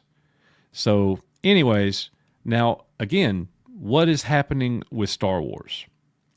Nick, did you watch the Maul trailer that dropped today? I did. I have not. We need to pull it up and watch it. You need to see it. I got it right here. All so right. We're going to watch it right here with you guys. You guys already know I'm going to have to hit the pause button every 15 seconds. Or as a general rule, you want to hit pause every 12 to 15 seconds. Or Disney will shut you down. Yeah. So just be aware. For the copyright, guys. For the copyright. All right, here we go. So we're about to watch Shadow Lord and give our take. Before I even watch it, I have more confidence. And this is going to sound terrible, but I'm just being honest with y'all. The animated Star Wars is the best that they've done by miles. It's still not perfect. You know, Clone Wars, I really enjoyed, loved it. Rebels, I thought, was really good for the most part. Some of these other projects that they've done, The Bad Batch had some good stuff. Some of that was fun. Bro, I don't know what it is. Maybe this trailer I'm about to watch is going to change my mind. I am not that excited anymore about watching anything animated. Yeah, I've not ever been a big fan of the animated stuff, even though one of the best written Disney era Star Wars things I've seen came from a season 2 episode of Bad Batch. Yeah. That had no Omega in it. It was all about Crosshair. I think it was, I can't remember what the name of the episode was, The Citadel or something like that. Somebody in chat probably knows the one I'm talking about. It was very, very well written. The dialogue and everything, I thought it was great. I was like, wow, Disney put this out? Like, this is really good. And some of the very first episodes of Bad Batch season 1, I thought was good. I liked a lot of Rebels, and then those last 3 episodes of Clone Wars season 7, I thought were that's really well done. Disney. That's Ahsoka and Rex and Order 66, and that was brilliant. Man, yeah, that was all a continuation of George Lucas era Star Wars. Maybe it's because I'm getting older that I'm not as compelled to watch an animated show. But I'm saying all that before I see this trailer. This trailer, I like Maul. So here we go. Ooh, I guess I need to share the screen. Yeah. Let me know if you can't hear it. Yeah, I can hear it. Times have changed. See if you notice anything about I the will trailer. show you the galaxy for what it truly is. For the copyright. See things from a new perspective. Is this what our future holds? Always running. I invite you to look more closely. What are we dealing with? Good question. All right. For the copyright again. And I offer you an opportunity. So one thing I do like is that they're coming out with 2 episodes every week. Yeah. And they finish like right as summer begins at the end of May. Yeah, May 4th. The last 2 drop on May 4th. That's really cool.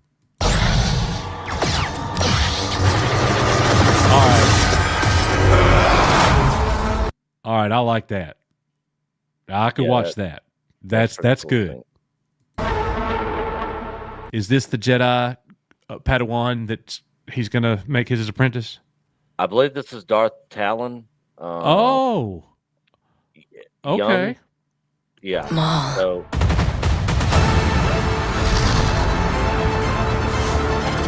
we have all been made to suffer. We survive, but do not live.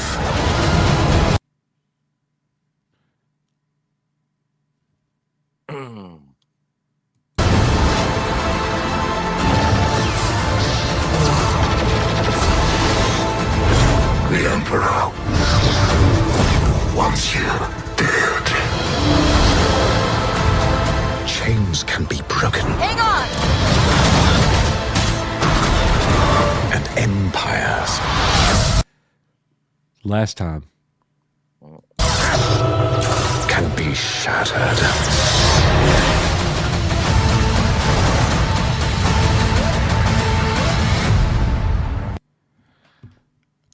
I'm going to watch it.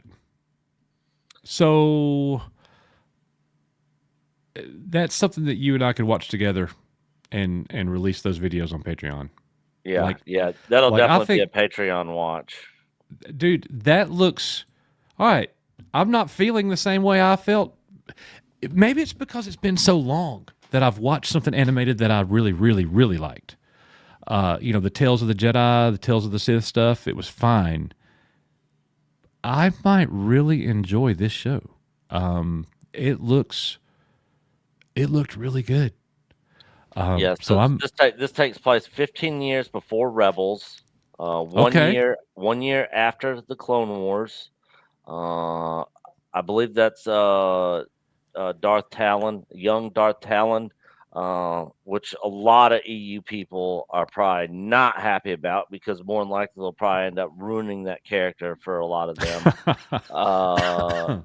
But and I'm kind of in the same boat. Like I don't really care that much about the animated stuff, even though I've enjoyed some of the animated stuff, with Clone Wars, some of the Clone Wars stuff I've seen and some of the other stuff, but some of it also has just been abysmal and just not good at all. But there was a lot of cool scenes, I thought, in that trailer. It looked good. And, it's going to be interesting to see Maul as a master with an apprentice. I hope that I want to say that I read something over a year ago when they were first talking about the show that it was going to be more of a humanistic type Maul, more of a conflicted Maul, not the badass evil to the core that you saw in the Phantom Menace, but one that's wrestling with his feelings. I hope that's not true. I hope he's still a badass. He looked like it in there. They did make him look like it. Yeah. They did. And it looks like the fifth brother was in there. How do you pronounce his name? Marok from Ahsoka. Yeah. The sixth brother we saw in there as well. The one with like the bird right. Face. So yeah, we'll definitely check it out for our Patreon channel and give everybody our thoughts on it. But yeah, I thought there was some cool stuff in the trailer, even though I'm not saying it's going to be a good show by any means. I like Maul. He's probably he is my favorite character from the George Lucas prequel era. I thought that they never should have killed him off. He literally should have been the Emperor's or Darth Sidious's apprentice all the way up until Revenge of the Sith, and then Darth Vader kills Maul and becomes the new apprentice of the Emperor. Yeah, that I don't think we should have had Grievous. I don't think we should have had Count Dooku. I thought it would have been a lot cooler if we just would have got Maul the whole time. But they probably weren't expecting him to be such a fan favorite. As much as he was, but he was, and so of course they brought him back because a lot of people like Maul. The chat wants you to read this highlighted message. This is a great trailer, but I have one question. Which one is the LGBTQ character? Just kidding. I don't want to trigger anybody. So, who said that? Grogu. Darth Talon, if that is indeed who that is, which I believe it is. I don't know if that's actually been confirmed or not. But I believe that's who that is. And then I think maybe she's the LGBTQ character, the strong woman figure in the show. Maybe it's a bait and switch where it's like in Book of Boba Fett, where we had 2 episodes of Book of Boba Fett with no Boba Fett in it. Yep, and they were the best ones. Yeah, and so maybe some of these Maul episodes, like we'll get Maul in it, but most of the time we'll be following these little chick women characters around. Who knows, But it comes out in April which is right around the corner. We'll review it over on our Patreon page. And all right, so Venger with a £10 super chat. I must be the only one that's enjoyed episode 1 of A Night of the Seven Kingdoms. As I read the books and graphic novel adaptations, I thought the characters were played perfectly. Roll on episode 2. I watched it, and I enjoyed it fine. I did not dislike it. It's definitely getting us acquainted to the new characters, which is what it has to do. So I am still looking forward to the next episode. It's still on trial for me. I don't know if I'm going to end up liking the show or not yet. I've not seen it yet. But as one episode, it was perfectly fine. It's not. When you hear Game of Thrones spinoff, don't walk in there thinking it's Game of Thrones, because it doesn't feel like it. Yeah. And truth be told, House of the Dragon doesn't feel like Game of Thrones to me. Nothing feels like Game of Thrones to me. Game of Thrones is its own thing. Yeah. So this show is nothing like Game of Thrones at this point in time. Does it feel like you're just watching like a old timey medieval show with like a comedic element, or does it feel like it's in times? Okay. At times. And the thing is like the episode was only about 35 minutes or so, and I think about every episode is around that time length. Yeah, I heard they were short. They're short episodes. Apparently, George R. Martin did not like the show at all. Apparently, he's been trashing on it. Yeah. Does anybody even care what he likes, though? Yeah, exactly. Who cares what he thinks?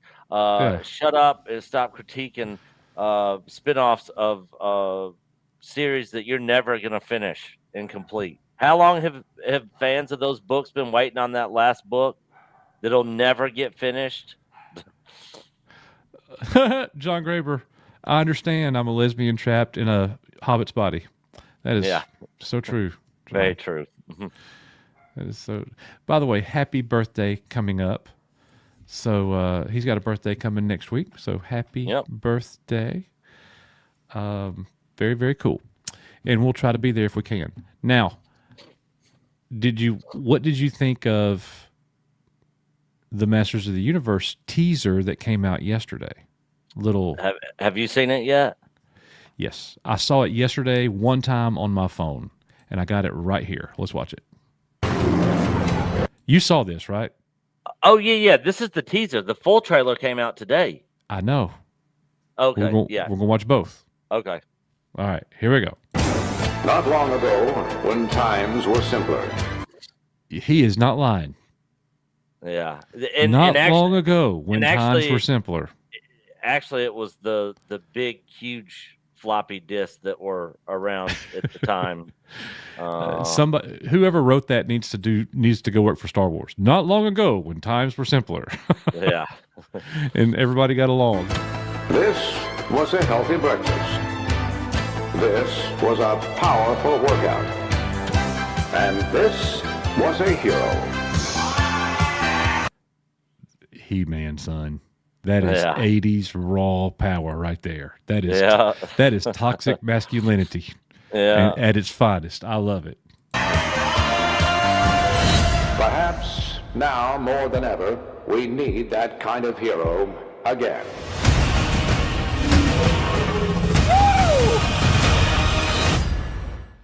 Y'all ready to do it?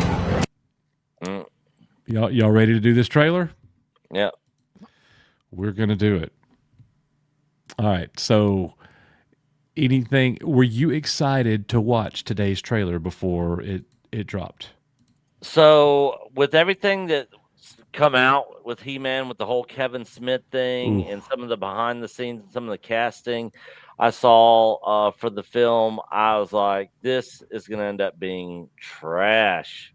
But go ahead and play the next trailer and I'll give you my thoughts. Here we go. All that stuff that only exists in legends and bedtime stories. Talking tigers, spaceships, and magic swords that can make a man as mighty as a god. Sounds like a great movie.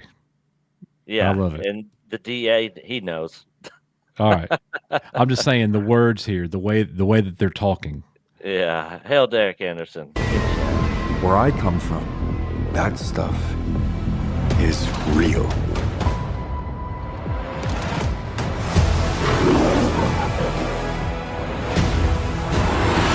Why did you send me away? I wanted you to be safe. So I sent you to a place I knew that they'd never find you. There's... This obsession with nerd stuff and sword things, it's not a good look for human resources. Did we already see the he/him part? Yeah. So, and I'll speak on that afterwards.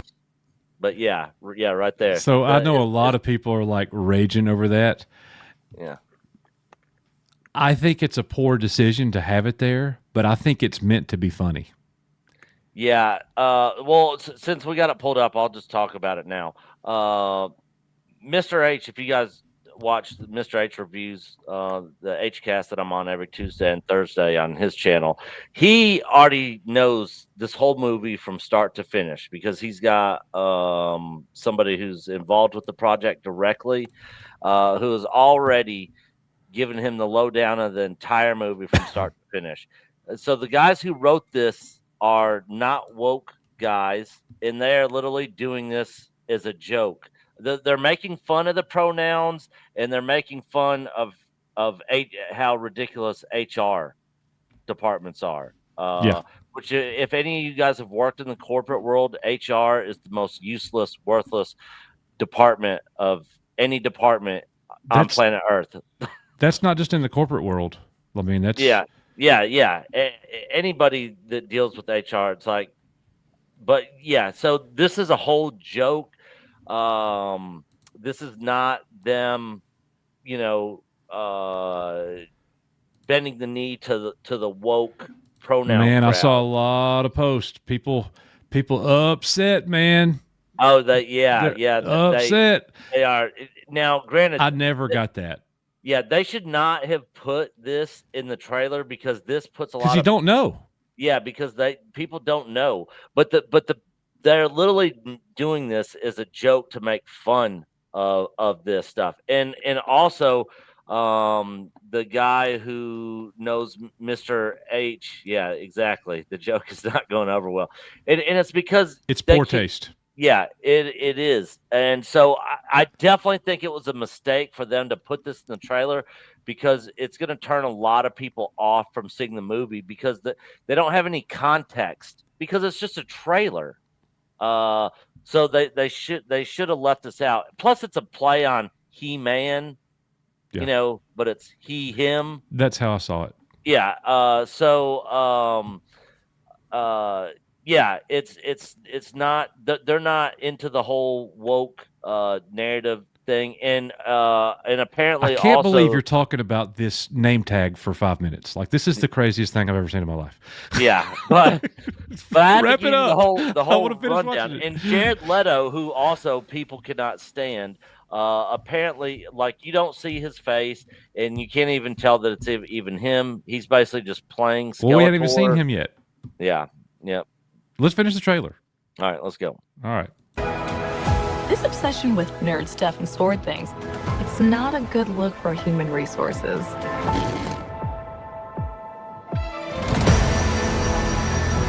I know it sounds crazy, but that sword is gonna show me the way home. For the copyright. Sir, you can't do that. Don't worry. The sword's mine. He sounded kind of wimpy right there.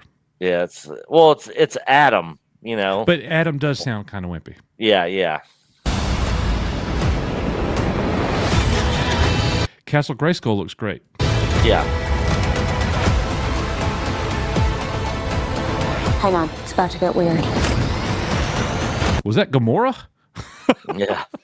Looks like Gamora. Yeah, that was Tila.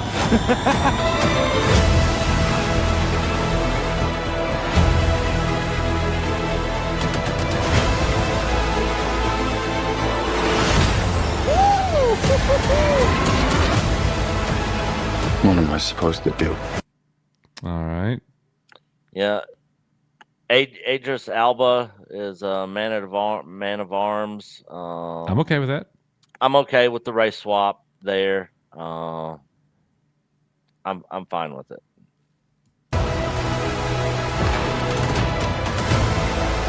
Take the sword and protect them.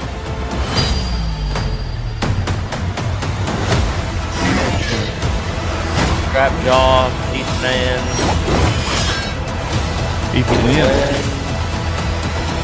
Cringer / Battle Cat. I have the power!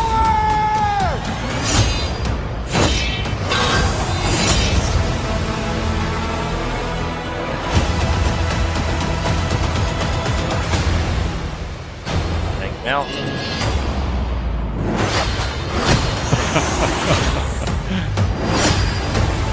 All right. So when I see Skeletor right there, it looks like I'm watching a Diablo cinematic. It does a little bit. Yeah. It looks like a Diablo, but I think I'm okay with it. Like, Skeletor looks pretty cool to me. You definitely cannot tell that that's Jared Leto at all. And I think that's probably a positive. Yeah, because I am not a fan. We don't need to see his face. We'll look what just happened with Tron. Yeah. We're good. He needs to look like Skeletor. So, look, I watched the original Masters of the Universe in the movie theater as a kid in 1987, whatever it was. I knew that movie was not very good at that age when we left after the movie. Oh, yeah. Like, some of those bad guys, I'm like, who is this? Like, brand new characters, new toys. Yeah, I'm like, well, where's all the like classic characters from the cartoon? Like, and why is this always on Earth? So that's another thing. This is back on Earth, but apparently, the part on Earth is very short. It kind of a little past the beginning of the film. And then they're back on Eternity for the rest of the film. So the Earth section is a very small part of the film. I'm with that. That's good. Yeah. We need a lot of Eternia. Yeah. And I think I'm okay with the story. Like, he knows who he is. Yeah. Right? Yeah. Mm-hmm. So he's just trying to get his way back home. Now, that's a good question. Yeah. So we are going to get another trailer. Before this comes out, Orko has got to be in this. If they leave Orko out, that is going to be a big, huge negative for me. I mean, is Orko going to be but would Orko be the comic relief character? So this film, from my understanding, it looks like He-Man is the comic relief character. Yeah, like it has a comedic tone to it. It's like an action comedy almost. I guess the best way I can describe it from what I've been told what the movie is. But it's not going to be this woke crap like what we got with Kevin Smith, from my understanding, from what's been told to Mr. H and what Mr. H talked about on his show about it. But yeah, Orko, I think they're still working on some of the post-production stuff for this movie. Like, I don't think it's ready. It doesn't come out till June. So on the next trailer, I'm sure we'll probably see Orko. Hey, DA, look, John Graber looks up to you.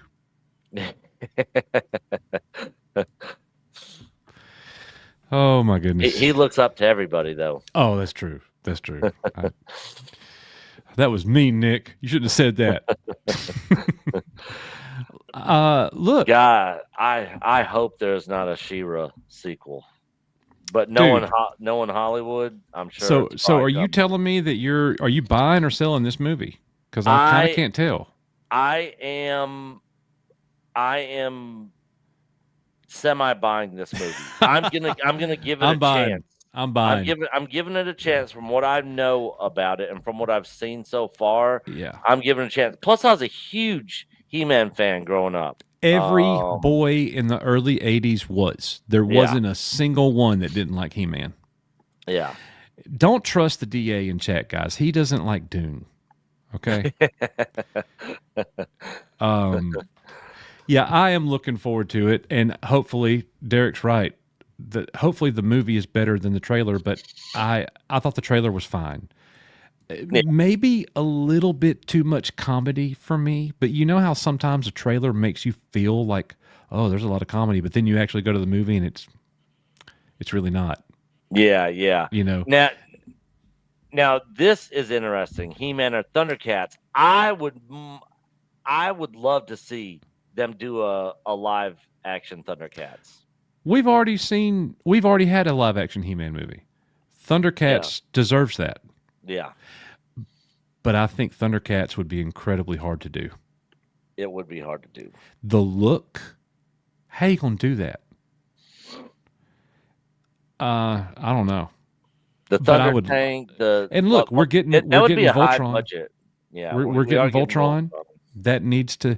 If Voltron's a win, let's do Thundercats next. But I am in on the Masters of the Universe movie. I will go watch this movie. That's a guarantee. That's for sure. So, anything else? Ram Man, Trapjaw was in there. So all the characters looked pretty close to cartoon accurate. So yeah, and Eternia. I mean, what I saw, it works. Yeah, I thought Castle Grayskull looked good. Snake Mountain looked really good. So yeah, this could revive. But, all right, so Masters of the Universe had a dramatic fall from grace, bro. Oh yeah, in the 80s, it died like a painful, sudden death. Yeah, it's because they did the whole She-Ra and the whole God, what was the bad guy's name? Marduk. I can't remember. Whoever the bad guy was, who was the She-Ra's villain to. Well, and then they remade some of the characters. There was another version of He-Man. Yeah, it did not go over well, and it was by the time the 1987 movie came out, it was done. Yeah. By the time that movie came out, it was a wrap. The movie did not help. The movie did not help. But you go back to 1982, 1983, 84, He-Man was scorching hot. Like it was a pillar of the 80s. If this movie is great, it will revive a once dormant franchise that I never even watched the Kevin Smith movie. Oh, it was so reviewed bad. so poorly. I didn't even want to go revisit He-Man. Yeah. You know, and in my adult life, I don't have as much nostalgic feelings and memory for He-Man that I would have 10, 15, 20 years ago. Like, there's been so much distance. I go back and revisit Transformers G1 pretty often. I go back and revisit G.I. Joe all the time. I go back and revisit Thundercats and Voltron. I've not watched He-Man in a minute. Like, I might need to go watch some He-Man again. Yeah, they actually have a YouTube channel that's 24/7 He-Man episodes, playing 24/7 on YouTube. I've got them all. I just haven't watched them. Yeah. Do you remember the He-Man Christmas special? I do. He-Man and She-Ra. I do. And Skeletor was starting to turn into a good guy at the end. Yeah, and he had cookies or some crap. Yeah. It was I loved it as a kid because I was like, oh look, Skeletor's actually has a heart, you know. Right. I I like the twist they did on it. But yeah, that was during the downfall of Master of the Universe, during the whole She-Ra era and all that sort of stuff. But I did like the Christmas special as a kid. Yeah, it's good. So that's a franchise that's being brought new life. That maybe they'll do it justice. Maybe it'll be good. We're definitely going to watch it and give you guys our thoughts as we get closer to time. It's going to be summer, right? Yeah, this June 5th, I believe. We get a summer He-Man movie, bro. Yeah. Like, that's good. Yeah. That's actually exciting. I will be excited to go to the theater to watch that. But it might not go over well. Yeah, it might not. I mean, it might not. It could be a complete shit show, and the movie could completely suck. But it's going to be like Tron. Well, they tried to bring it back. Didn't work. Yeah, and so I'm definitely gonna go check it out for sure because I am a fan of He-Man, and from what I've heard and from what I've seen from the trailer, it looks like it's worth checking out. Not saying it's gonna be good, but it's worth me checking out. Absolutely. All right, so that is going to be everything. The only other thing that I've got to mention is that another trailer dropped, season 5 for All Mankind, and I am really excited to continue that show. That's one of my favorite shows, and I am looking forward to getting back in for All Mankind. They are on Mars in season 5. They've been there for a while, and we're going to see where this takes us. So I'm excited about that. If you haven't not watched For All Mankind, it's one of the best shows streaming today. Like, go check it out. It is on Apple. It's definitely worth your time, in my opinion. I still haven't seen Landman season 2. I've heard a lot of good stuff. I've only watched the first 2 episodes of season 1. Should I continue it? Hell yeah, that show is awesome, dude. Okay. Did you ever watch Yellowstone? Nope. Did you ever watch Tulsa King? Nope. Oh God, dude, the Taylor Sheridan shows, man, that I don't think that dude's made a bad show. Yeah.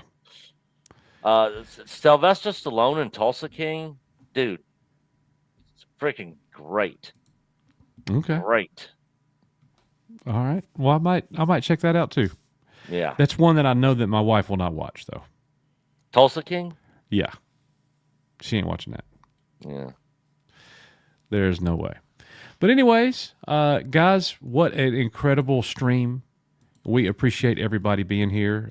If you missed the announcement at the beginning of the show, should I just play the video again, or should I just explain it real fast? I don't know. How long is the video? 2.5 minutes. Let's play the video. Yeah. This is going to be our exit. This is coming to Echo Base Network. It's one of the greatest moments in our channel's history, and we're reliving it in a certain kind of way. Now, a lot of people like to say, "Oh, they had Star Wars Theory and Nerdrotic and Jeremy from Geeks and Gamers and all those people on." We did. That was a great live stream. It was awesome. This one was better. Robert Meyer Burnett. Yeah. But this one was better, and that's my opinion. So check out this historical EBN clip and what we're doing with it, and how you could actually benefit from that. Pretty dang awesome. Thanks for being here, guys. Go and check out some of our videos that we've been dropping. Nick and I will be continuing to do that. We got members videos coming out in the next couple days, so members, be on the lookout for that. And as we always say here, guys, we are Echo Base Network. For Nick, Coach, hello, and hope you're doing well. Matt Rissman and Star Wars Mom, we missed y'all tonight. Everybody, we love y'all. Thank you for the support, and we'll see you guys on the next one. Here's the video.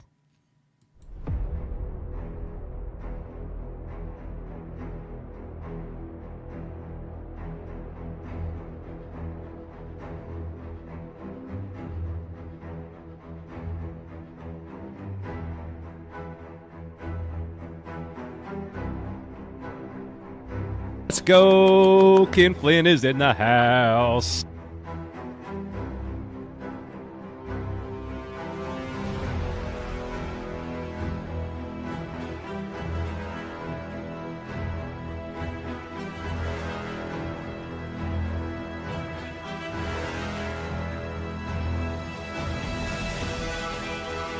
$250 sold. 450 sold. Oh my God. 300, 250, 400, 500, 400, 250. This one sold at, it's a PDF. Yeah. Somebody actually sold the PDF for $1. I didn't get them. You can get it for free on our website. Yeah, no kidding. 300, 260, 289. Somebody offered a best price. offer. Yep. 350, 230, 115, 115, 289, 225, 400, 250, 210, 350, 200, 300, 200, 50, another 500 again, 350. So there's all the ones that have been sold. I don't know whether I'm impressed or I'm sad. I wish I could get these people copies of my book. You know, I mean, it's like they should be fighting for it. My book. You know, I'm glad to know that somebody that I forgot maybe has about. one or two of these books is able to make some money for himself.